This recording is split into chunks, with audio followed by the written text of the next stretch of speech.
In today's video, I'm going to teach you how to create a coupon in Stripe. Start by making sure you are already logged into your Stripe dashboard. Once you are inside the dashboard, look to the left sidebar and click Product Catalog. This will open the area where you can manage products, pricing, and discounts. Next, open the Coupons tab. In this section, you will see any existing coupons that have already been created in your account. To make a new one, click Create Coupon. You will now be taken to the coupon setup page.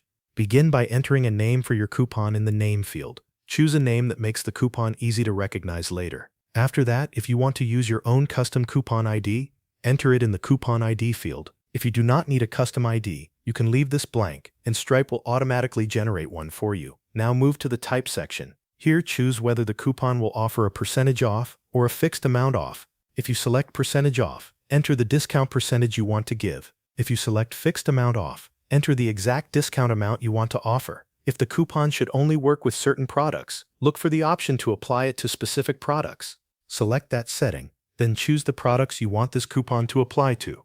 If the coupon should work more broadly, leave that option unset. Next, choose the coupon duration. Stripe lets you decide how long the discount should remain active. You can set it to apply once, forever, or use a limited duration if that option is available in your account settings. Select the duration that matches how you want the promotion to work. After that, review any optional redemption settings. You may be able to add an expiration date or limit the maximum number of redemptions.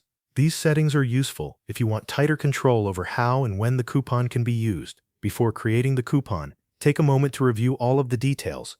Make sure the discount amount, product restrictions, duration, and any redemption limits are correct. This final check helps prevent mistakes before the coupon goes live. When everything looks right, click Create Coupon. Stripe will save the new coupon and return you to the coupons area. To confirm that it was created successfully, check that the new coupon now appears in your coupons list. Thanks for watching. That covers everything you need to know.